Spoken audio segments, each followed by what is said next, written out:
morning, all GK members. I hope that you are doing great. I'm going to give everyone a few seconds just to get joined online. I see our members are joining. In the meanwhile, I'd just like to introduce myself. I'm Gillian Kluter, the Associate Director of Golden Key in Southern Africa. Please, in the chat box at the bottom of your screen, you can just send us a message about who you are and where you're joining us from.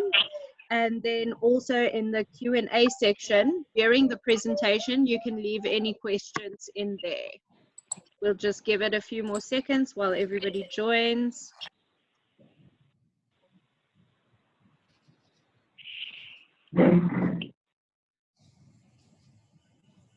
Hello, Janita from Eastern Cape.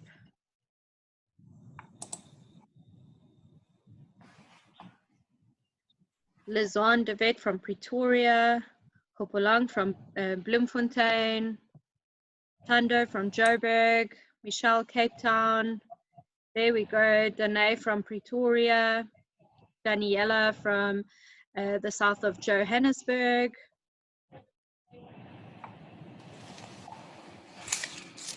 Victoria from Roodepoort. So we have quite a diverse set of people here today. Newcastle.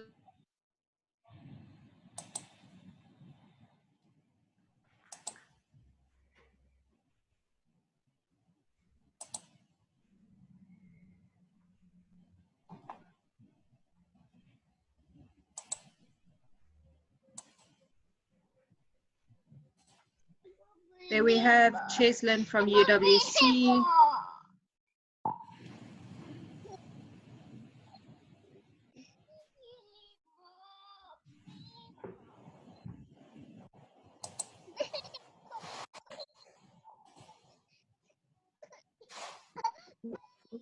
Gillian, it's okay. Please spend time with Caden and you can mute yourself. I will stand in. Thank you. Thanks, Caden. It's okay. All right. Thanks to all the participants. It's Elmi Castleman speaking. This is the times we spend our days during COVID-19. So I appreciate the fact that people have dogs that will bark, children that will need attention, and we will accommodate those. That's why we are Golden Key members, because we understand these things. So thank you, everybody, for being with us and comfortable to deal with it. We have Robert. Hello, morning. I'm Dr. Robert Machera, Botswana. We met from Porto.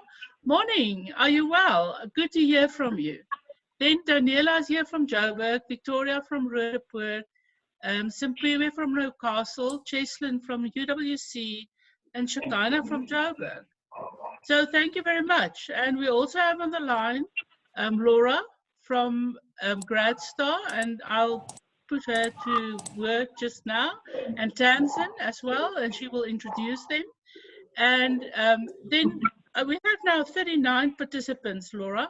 So I think that you can start. Thanks, Joe from Absa. I'm not sure, Joe. Thank you. Have your colleague phoned in? Yes, George is on the line as well. Oh, okay. Welcome, George. Right. Thanks, Laura. Thank you for your time. I'll hand over to you. Perfect. Thank you, Elmi, and thank you for arranging this webinar. Thank you, everyone, for attending. And the point of this webinar this morning is just to introduce you to a little bit about the Absa GradStar Awards, to explain how you can enter, the benefits of entering, but then I think which will be more content, interesting, and for you guys, I've invited Absa, the recruitment team from Absa along, both Joe and George, and they're going to say a few words about recruitment in this uncertain time and what it is to be flexible and how they want to still reach out to students as a major employer. So I hope you guys will find that all interesting. We will take some questions at the end, so please feel free to put questions in the Q&A. Tammy, my colleague here, who's front of house for all of the GradStar entries, Tammy will try her best to answer live on the chat function as well. So please, if you have any questions about entering or any questions that you'd like us to address later, please just keep putting them in. So first and foremost, thank you to Golden Key for organising this. We're delighted to be partnering with Golden Key on the 2020 Absa GradStar Awards. We found a lot of synergies between what Golden Key are trying to achieve and what the GradStar Awards are trying to achieve. And frequently, so often, when we look at the bios of our top 100 and our top 500, you're all Golden Key members. So I think the partnership is fabulous, and it works well.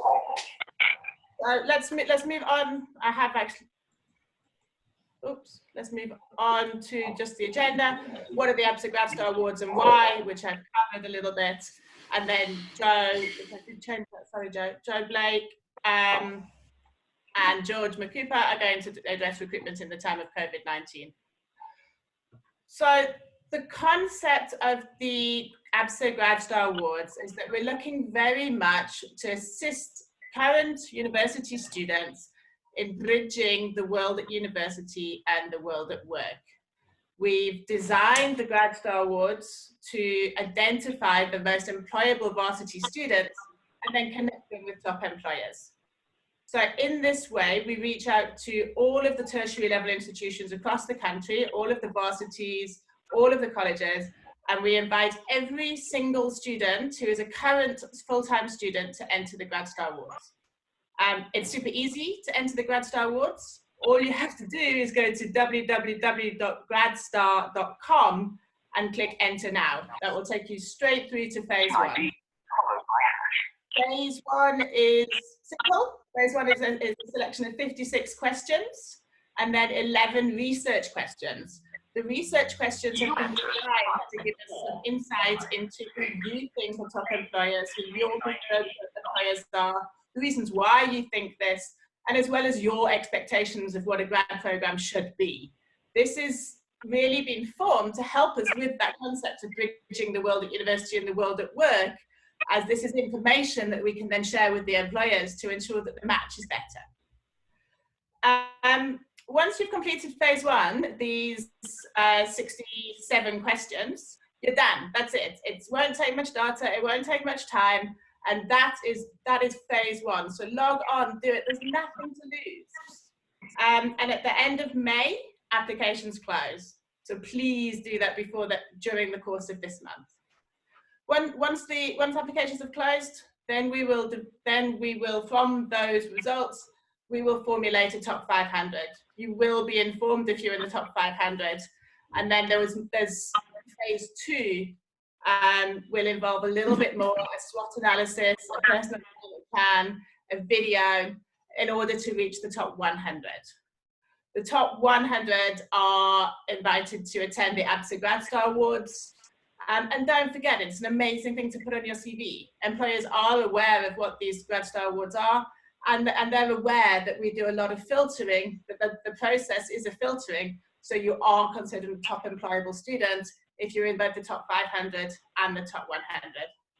Doesn't cost anything to enter, and we would love to see more Golden Key, well, all Golden Key members enter the awards. And don't forget, any resource you can take to introduce yourself to top employers. I mean, not only do we work with Absa, which we think is fabulous, we work with Accenture, VAT, Epiroc, Fasken for the lawyers out there, BP. So many organizations are interested in who these top 500 and top 100 students are. So use this resource to get your name out there. That's really it for who we are, what we do, and what we're about. What I thought as part of this webinar would be far more interesting. I've just put up the characteristics that we look for in top students. We're happy to share these with you later. They're also on the website. But what we thought as would be more interesting for you, rather than me talking about the back end of the GradStar Awards, I think the concept is clear, enter and stand a chance to get it to be seen as a top student. I would like to introduce my our major support from Absa, top employer Absa, Joe Blake, the Group Talent Acquisition Lead, and George Makupa, the Senior Group Graduate Talent Specialist, to talk a little bit more about these uncertain times. I think we would be remiss if we didn't look at what's going on in the world right now and what employers are doing to work through it and work with it. Yeah. So I've posed the questions on the screen to Joe and George. Do you want to take it from here, Joe? Yes, I'm here. Sorry, what did you say, Laura? Do you want me to read the questions one by one? Or Yeah, that'll be great. Please, that'll be great. Then I can answer them really nicely. Hello, everybody from a beautiful sunny day in Joburg. To everyone that's outside of Joburg, I'm really excited to be here. And yes, please, Laura, I'd appreciate it if you could read them out. I think it'll make sense that way. Perfect. So the first question that I considered relevant, and from some of our students, we're speaking to some of our students, is that they're really interested to know how this current normal will affect employer grad programs, employer grad application processes, and they're feeling very uncertain about what happens now. What are they supposed to do? And I was wondering if you could tell us a little bit about what Absa are doing. Yes, no problem. So I think, Laura, first and foremost, you know, I think everybody's sort of feeling that anxiety around the uncertainty in terms of future and the economic impact, etc., that COVID-19 is going to have. In terms of the grad programs and application processes, from a talent acquisition perspective, I can certainly say we are in a process of reflecting on our entire processes. So not only are we adapting the grad program itself, but also the acquisition of talent from the market into Absa. And when I talk about the entire process and adaptations, I'm talking to, so what, number one, how are we reaching those candidates sitting in market? And how are we bringing them into our organization? So, you know, if you're still sitting within an organization where face-to-face interviews were sort of your go-to, COVID-19 has kind of pushed us into 4 hours faster than we thought, you know, anything could. And it's asking of us to look at things completely differently. So, for example, in the context of grad programs and grad recruitment, we would normally offer assessment center days where we would get top talent in, and all of those are certainly being adapted to a virtual setting. So we're piloting, for example, a virtual assessment center day host. We are piloting virtual tours of what our Absa buildings look like and what you would likely have found from a culture and employee value proposition, for example, virtually. So everything across from acquisitions all the way through to that in-depth interview process, whether it takes the form of an assessment center day or not, is likely to be virtual. So even the onboarding process, you know, of meeting your team and interacting with your hiring manager and hearing from leadership within the business, all of that is likely to sit on a virtual platform and obviously take place over virtual platforms. So that's how we're adapting our application process, not only for our grad programs, but end to end across our entire talent acquisition process.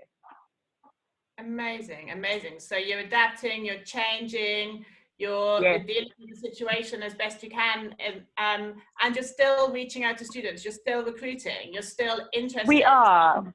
So we are definitely, Laura. I think it would be a missed opportunity not to stay in touch with the market. I think more and more candidates out there, whether you're a grad or a professional, you're certainly going to look at how companies are responding during this crisis and during the pandemic. And it's really key, I think, for us that we had a sort of a meeting, regrouped as a function, and we just highlighted how we need to actually remain visible and stay connected to candidates and the market out there at the moment. So yes. All about remaining relevant. I think it's really important. I think it's really important. I think there's a lot of students, well, everybody is in a time of change, and everybody is in a time of flux, and nobody knows what's going to happen even tomorrow. But I think Exactly. for young people, it's very difficult because there must be so much anxiety around their studying and their exams and the university year. So I think an employer reaching out and still being in contact is really important. Letting them know that you're there. Yes, and I think to your point, Laura, we don't know what's going to happen tomorrow. So we've got to be agile enough as an organization to be able to respond really quickly and efficiently. But in saying that, it's also about maintaining that communication with whoever your market is. So, you know, Absa would like to be positioned as a top employer of choice, especially within the grad community. And so for us, it's important that we remain in touch with our graduates to tell them how, you know, in fact, we are responding during this time. So I think that's really key, to keep that line of communication open and that touch point open to your candidates. Absolutely, absolutely. I've been attending a lot of webinars on this kind of issue, and it just comes up every time. Communication. As long as those channels of communication are open, then at least like a little bit of security. True story. So I think we've probably addressed already the second question, which is how do you see the actual process of recruiting changing? I don't know if you want to add to that. I think we've addressed that. I do. I just think it's important, Laura, that I add here. So as an organization, I mean, leading the talent acquisition function within Absa, I've been forced to look across our policies and our governance as well to support this kind of new normal. And when I talk around that, you know, in the past, it was either a build or a buy approach as far as talent. So do I go and buy the talent, or do I build it internally or organically? I think a lot of companies are still going to sit with that question in mind, and more likely probably turn internally if they're in a position to do so, to grow the talent. Having said that, though, I think there's a huge opportunity for the gig workforce, so that gig economy workforce to kind of drive key projects. And I think at the moment, as a grad coming into the working world, you're going to have to start looking at your career differently. So that, you know, that old school approach around tenure and, you know, climbing up that corporate ladder, I think grads are going to have to pause and reflect and go, where can I get depth and breadth in terms of my experience? A lot of companies will probably likely look for skill sets based on key strategic projects that are on the go. And that's certainly what I'm pushing to make Absa more agile and flexible around getting a gig economy workforce in and accommodating that workforce. So as opposed to Joe going to Absa Monday to Friday, 8 to 5, perhaps I work on a key project, a strategic project where my skill is valued and can add the most value. And so I work 3 hours a day on that particular project within an Absa context, and maybe I work at a different company for the rest of the day. So it's that kind of change management, a shift in mindset. I also think that from a company perspective, as far as talent is concerned, COVID-19 has just highlighted how small and how connected we all are, how small the world is and how connected we all are. So as an organization, the fight for talent, I think for me at least, seems to have increased, because just to you know, the points raised earlier, I could sit anywhere in the world and still deliver a piece of work. So globalization is now further sort of adding pressure on the demand for that talent and that micro workforce to be sort of accessed from wherever they are. And again, it goes to, so how am I differentiating my organization versus another organization sitting somewhere else? And then again, just to reinforce around the AI and technology and the impact on that. Sure, AI and technology is going to make us more efficient. It's going to allow you know, for proficiencies, etc. But, you know, how are we positioning ourselves as far as talent in the market in being a value add? And I think where recruitment is concerned and the actual process of recruitment, AI and technology is going to help us sift through and remain even more objective in terms of what we're looking for. But it's going to ask of us as talent acquisition specialists to now act as a trusted advisor to the company. And so you're going to elevate that human connectedness and that value, that human skill is now going to bring more so than ever. Whereas before, I think talent acquisition or recruitment, you're inundated with a whole host of applications. AI and technology is just going to help us sift through that faster. But in reaching candidates and remaining connected with candidates and really articulating the experience of what it's like to work for an Absa, for example, in my context, is what is going to change in terms of the recruitment process. So those conversations when you do connect with talent are going to be much richer, as opposed to, what experience do you have in a tick box around CV and references, and I mean, those things won't fall away for sure, but we'd have AI and technology to assist us with that, to then get into the sort of more deeper value adding sort of conversations with candidates in markets. Jo, I think this is amazing, and I think from what I'm hearing, there's actually the situation of COVID-19 and what the changes that we're being forced into making, which we may have made anyway, but would certainly be forced into making much more quickly. There seems to be a much bigger match between what I understand the students have been asking for a long time, or the younger generation have been asking for. They've been asking to look at their career differently. They've been asking for work-life balance. They've been asking for their skills to be valued over and above the 8 till 5. And they've been asking for enhanced contact and connection and communication for a responsive organisation. And that's all of the things that you've outlined as your solution. It sounds, I know people keep saying it, but it sounds like an opportunity.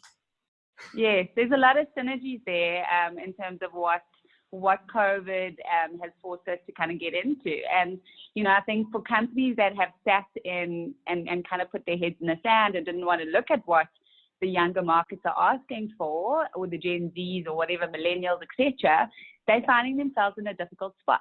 So to your point, it has forced us to sit up and go, what are people recognizing that's important for them in terms of value around their experience, and gaining skill and depth and breadth of experience versus I want to sit on a bum in a seat 8 to 5. So definitely agree with you, Laura. Awesome. And I hear this mismatch has been a complaint for many organizations and grad recruitment organizations. It's these top amazing students walk in, but then their expectations don't match. So maybe this is an opportunity to try and align that more. Absolutely agree with you. Yes. Cool. Thank you so much. Let's move on to the next question. Sure. This was a question that I think Elmi wanted to, and just I see your perspective on, Elmi from Golden Key. Is recruitment even viable at the moment in an economy where 1 million job losses are envisaged? And Laura, it's a tough question, and it's a scary question for me to answer. So, I'm gonna take my best shot at it. To be honest with you, there are a lot of recruitment activities across South Africa, global companies that I chat to on the daily that have kind of paused their recruitment at the moment. And I think it's, again, to your point, we just don't know what we're going to expect tomorrow. And I think in the South African context, there's a lot of anxiety, and obviously, people are going, from a company perspective at least, we don't want to have to lose people and put people out of jobs. Having said that, though, I think there's also, it's created or presented an opportunity where people are looking and reflecting at their job choices. If you look at the current, the guys on the front line, that's what's keeping our country and our economy going at the moment. And in a lot of cases, I think companies are also going, well, what is my strategy initially? And am I agile enough to be able to change that strategy and change my offering? So it has presented a huge opportunity for reflection, both from a candidate and an organization's perspective. There are certain industries that there's recruitment is still on the go. For example, technology.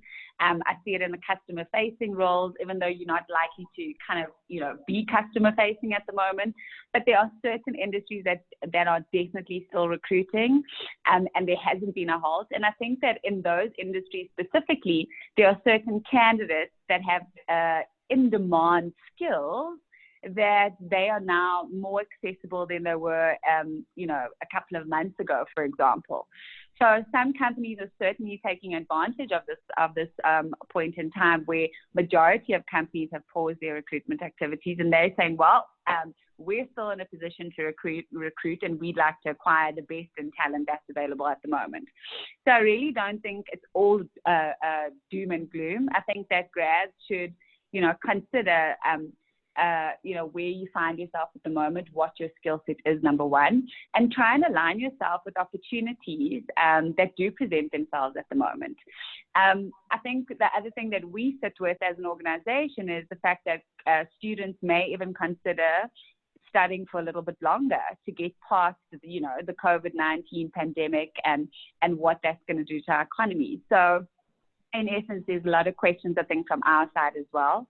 But you know, in terms of recruitment and the 1 million job losses envisaged, I know that that's scary, but I certainly do foresee opportunities where grads can still align what, you know, skill they can then add into organizations that are recruiting and industries that are recruiting. So I don't think it's all doom and gloom.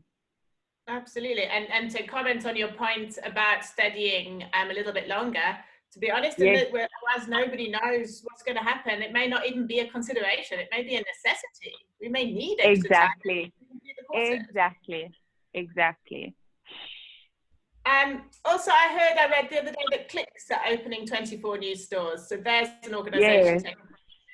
Yeah, and I think the e-commerce market, Laura, is going to just boom. So you know, bricks and mortar stores or rather brands that have that approach are now going to be forced to go kind of online. And I think there's huge opportunity there from a data perspective, insights, customer sales, technology, etc., that will start booming. And again, the remote working capability, there's a lot of hiring happening in that sphere, where companies that are already set up for remote hiring are just going to continue kind of, and I see an increase in terms of applications and obviously opportunities in that sense.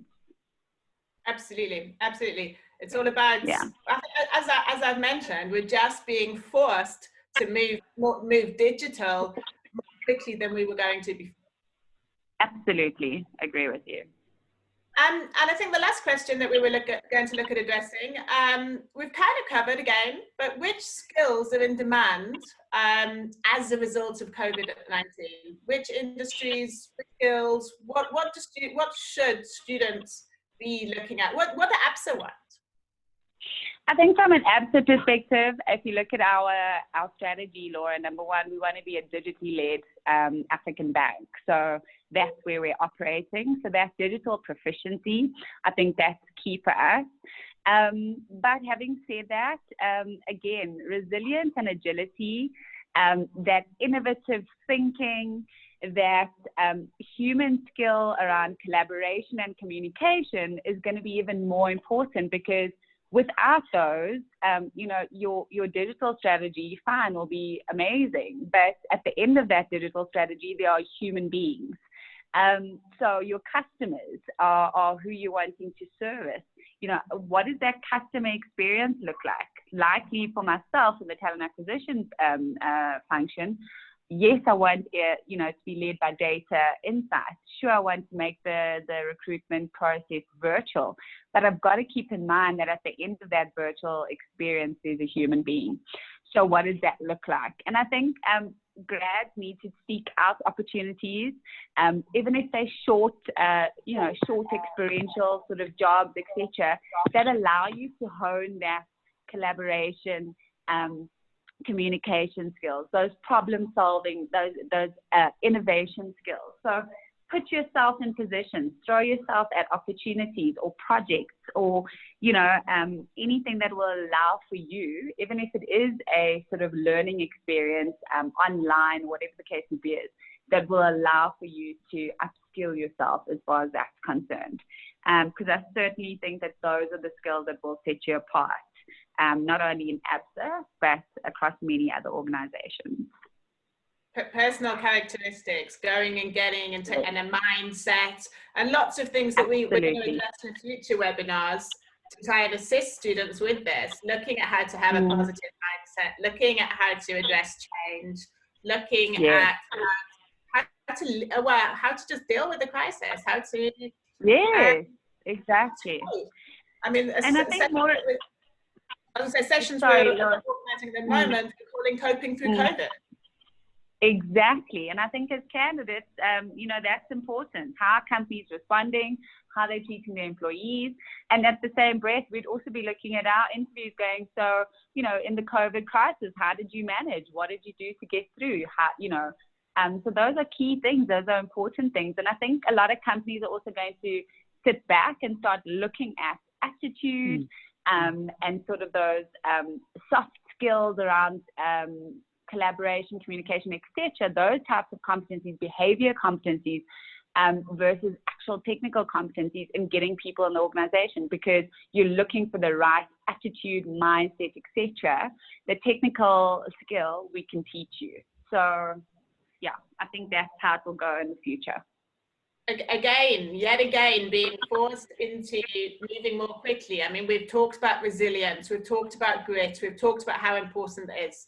But now students are going to be able to come with examples. This is how I demonstrated resilience and grit. This is how I overcame this incredible hurdle that was put in my way when I was trying to graduate. Exactly. So I think it's such an interesting part of history that we're in at the moment. So thank you, Joe. We have about 10 minutes left. I've got a couple of questions from the audience. Should we address the questions? Oh, sure, no problem.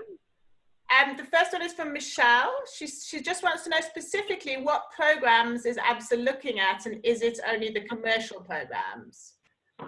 I'm going to hand that. If that's okay, I'm going to hand that over to George to answer, because he's closer to that. Yeah. So hello, hi everyone. How are you doing? Morning, George. All right. So in terms of the programs that we're looking at the moment, obviously with this pandemic, we have to look at what would be the realistic programs that would be ideal for the time. So basically now the pressure is obviously growth in our technology aspect. So most of the programs will focus on our technology space. And also looking at the business. I mean, if you look at where we are now with the pandemic and everything happening, we've seen a huge growth in our risk environment. So we need to pay attention to much of the risk environment. So you get a whole lot of roles that pertain to any kind of the risk that the bank might be facing. So this might be your credit risk, this might be your people risk. So any kind of those roles are currently being looked at. And then obviously, with change comes a whole lot of ethics and governance that needs to be looked around. So we're saying for those that have done humanities, we've seen a whole lot of people required in our compliance and in our legal fraternity. And also for people to help us navigate this change, we might need a couple of industrial psychologists in the organization as well. Awesome. So you're still looking at quite a broad spectrum of people with a focus in the technology area. Yeah. The next question again is similar, on a similar vein. It's from Robert Machera. How does the fintech affect the traditional banks, and how is Absa managing to compete in this dynamic environment? Sure, that's a tough one, eh?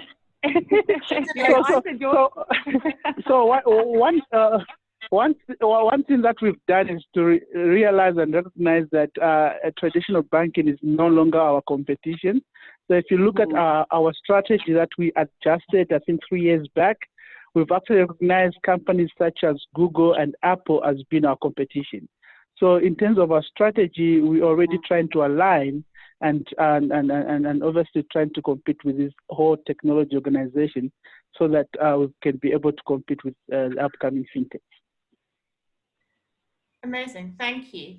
On that note, that's the main questions. There've been a couple of repeat questions, but that's the main questions that we have at the moment. We've got about 5 minutes left. If anybody would like to type in some more questions, please do so. If you'd like to ask Absa anything directly, please do take this opportunity to do this. These are the graduate recruitment people at Absa. Come on, guys. Laura, yes. I just want to add one more thing. I know Joe spoke a lot around it, but then my advice to the grads currently, right? I mean, there's a whole lot of uncertainty that is happening around the market, and it's not in the old days when we knew that the graduate programs would definitely open at the end of April, and then I'll apply then and stop. So, what I would encourage them firstly is obviously they have to keep on searching, right, for opportunities on the market, and secondly, it's moving away from the mindset of always looking for a permanent position, because what I'm seeing now, and then Joe did speak to it, is that we might not have permanent positions going forward, and there'll be a whole lot of short-term employment that will be offered on the market, and grads should really start looking at all those opportunities, and that's the only way also you can start creating a profile for yourself. So they should be mindful of those opportunities as well, and just not focus on permanent employment. Absolutely, yeah. yes. You've got to view your career differently. Yeah. I was going to say, if COVID-19 has shown us anything, it's that nothing is permanent. Yes. Okay, I do have a couple of extra questions here. Robert Machera again wants to know, how is data science viewed in the banks? Wow, the bank now, if you see where our business is going, it's based on data science. Every decision that is made by the bank is based on data science.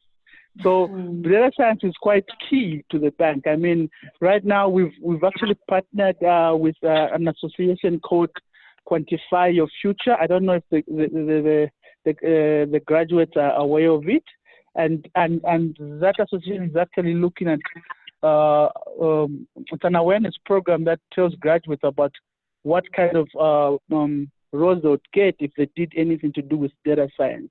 So anybody who's interested, I would urge them to go to Quantify My Future, and they'll get a view of all the different skill sets they can get from data science within the financial sector. Awesome. I've got a question here from somebody else. I think it's from Galaxy.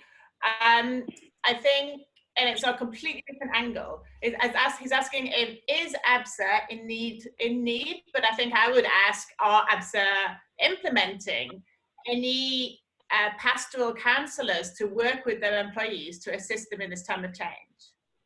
Yes, Laura, actually Absa's been amazing at that in terms of sort of helplines, mindfulness training, opportunity sessions, an actual hotline to actually access counsellors during this time. They've taken the whole mental well-being and the impact that COVID has had on, mothers working from home with children and having to teach them, etc.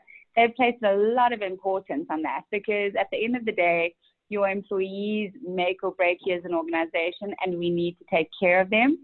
So I think they've done a fantastic job in responding to making the counselling, counsellors rather accessible for our employees.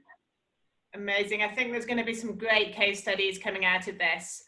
Some amazing studies of employers caring for their employees, like understanding complex situations, complex home situations, complex working situations, and responding to them. Something we've never had to do before. Yes, exactly. Awesome. Well, I think we're about at the time to round up. I would like to thank you, Joe and George, for your time and for your insightful answers and for your honestness and openness. Yeah. You're most welcome. Oh no. Before you leave, Laura, yes. I'm encouraging everyone there, all the grads, to please check out our career site from Monday, in order to check what graduate opportunities we might have in the organization. So everything will be there as of Monday. As of Monday, right now, it's happening. Well done. Laura, So I was going to say, I also have a question for the grads. Yes. We're developing, for the students rather, we're developing webinars. We're developing webinars in mindfulness with top employers in a similar vein to this.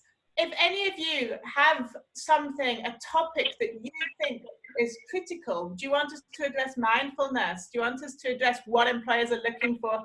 Please, the email addresses are on the screen. Just drop us your comments. Also, if you've got comments about the Absa GradStar Awards, how to enter, extensions, Tammy is on the call here. Tammy is your point of call. Tammy is mom of all the students, and I'm here too. So please take those email addresses and send. So there she is waving at you, and send us through any topics you would like us to address and any questions you have about the GradStar Awards or anything you would like us to pass on to Absa. And don't forget to check out their grad opportunities on Monday. Yes. Awesome.